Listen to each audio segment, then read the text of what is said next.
C'était quoi déjà? Alors, c'était les coachs. Ah, les coachs et les mentors. La différence entre les coachs et les mentors. C'est ça. Ok. Faut que je refasse l'explication ou c'est pas forcément nécessaire?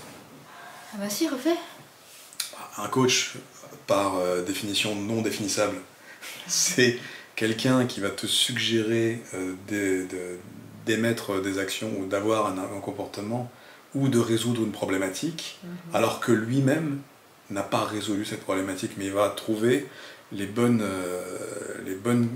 suggestions, outils. les bons outils, les bons questionnements, qui pour toi vont être utiles et pertinents pour que toi, tu passes à l'action pour effectuer cette tâche, cette démarche ou cet apprentissage, alors que lui-même ne l'a pas fait. Ne l'a pas expérimenté.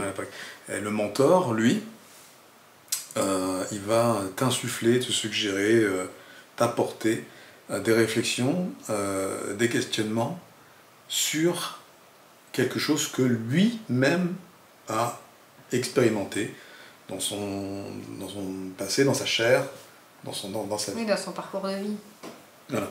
Je suis sûr que j'ai mal fait l'explication par rapport à d'habitude. J'en suis sûr. C'est parce que y a un bouton rouge quelque part, mais c'est pas grave. Alors, et du coup, on parlait du fait de l'analyse qui n'est pas forcément toujours pertinente du coach, parce que lui-même étant pas passé par là, il a une compréhension qui est théorique des choses, tandis que le mentor, il va avoir une compréhension pratique parce qu'il l'a vécu, il l'a expérimenté. Oui, ce qui ne veut pas dire que les coachs ne sont pas légitimes, parce que les coachs font très très très bien leur travail de coach, pour certains, mais ils peuvent aussi être à côté de la plaque. Ils peuvent aussi être complètement à côté de la plaque. Par contre, ce qui est terrible, entre guillemets, dans le bon sens, c'est qu'un coach peut t'apporter ce passage, te permettre ce passage à l'action dont tu as besoin, alors que même si lui ne l'a jamais fait. Ça ne veut pas dire qu'il ne va pas pouvoir te permettre à toi de le faire. Ouais. Et le mentor, lui, il va juste te dire, voilà par quoi je suis passé, voilà ce que j'ai expérimenté, donc voilà ce que tu peux faire. Est-ce que l'analyse du mentor, elle va pas être un peu plus fine du coup? Je pense que ça va dépendre de son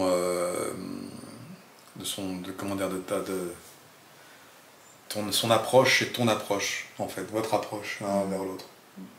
Donc en effet, le mentor, il aura plus d'arguments par rapport à des détails connus parce qu'il saura il connaît toutes les étapes par lesquelles tu vas passer. Donc là-dessus, il va être un peu plus pertinent. Il connaît chacune des étapes. Le coach, il les connaît pas, il suppose. Oui, il les a apprises. Oui, il les a apprises. Il a appris la mécanique de la succession d'étapes mathématiques par lesquelles tu es censé passer. Théoriquement. Voilà. Mais bon, bref, on peut passer cette étape du coaching et du mentorat. Et c'était quoi c'était quoi après? Je ne sais plus justement le fil conducteur de tout ça. Où est-ce que ça nous a amené?